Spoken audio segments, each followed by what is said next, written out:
I'm Clint Hardy, the Daviess County Extension Agent for Agriculture in Daviess County. We're out here today on the farm of Pat Thompson and his family near Curdsville, between Curdsville and Delaware, harvesting a soybean variety plot that we coordinate through the UK Cooperative Extension Service and the Kentucky Community and Technical College system. The Thompsons have been gracious to host a plot for us for many years, over 40 years I believe, going back to Brian, the combine operator's grandfather, doing plots with my predecessors in the past. So the yields in Daviess County have been surprisingly good. I mean, there have been some areas that did not receive timely rainfall and had some very low corn yields. We've had some areas that received too much rainfall in August and the soybean yields have suffered. But in general, considering the weather we've had this year, the yields have been satisfying for most people. The prices are a little bit greater than what we've had received the last year or two, so in that situation the revenues are going to match what we've been receiving the last few years.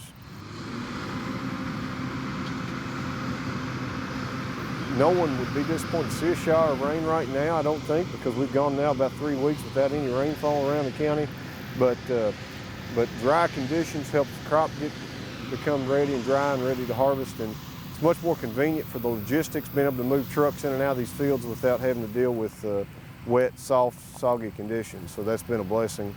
But at this point, everybody's had a hard 3 weeks of running, and no one would be disappointed for a day off, I don't think. These 3 weeks have been rapid. Most farms can average 100 to 200 acres a day, depending on their equipment capacity. So there is more crop harvested now than what's remaining left in the county.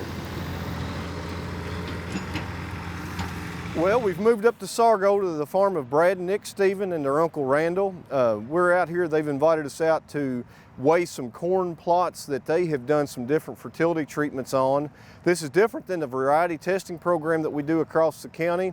A lot of farms do some of their own unique testing on farm, and so they'll invite us out to help them measure that and determine what the results are. So they've done some different fertility treatments with their planter, some in furrow, some 2x2. Some things that they're doing are pretty unique and not widely adopted. So the goal today is to determine, after weighing this plot, whether or not some of those product lines were beneficial. Certainly not the crop that we've harvested the last couple of years. The rainfall just wasn't quite timely enough for us back in July, but the yields have been greater than many people anticipated. Nearly all the grain that the corn is produced in Daviess County and the surrounding counties is used for animal feed. There are some white corn food grade types grown. Most of this is animal feed corn. Much of the corn that Brad and Nick produce goes to hog feeder here in the county. A lot of the corn grown goes to the poultry broiler groups that corn's manufactured in the feed. The corn that goes to Owensville Grain or CGB or Gavilon, that is grain that's not processed there. It's purchased with the intent of reselling it, either to animal food manufacturers here in the United States or export market.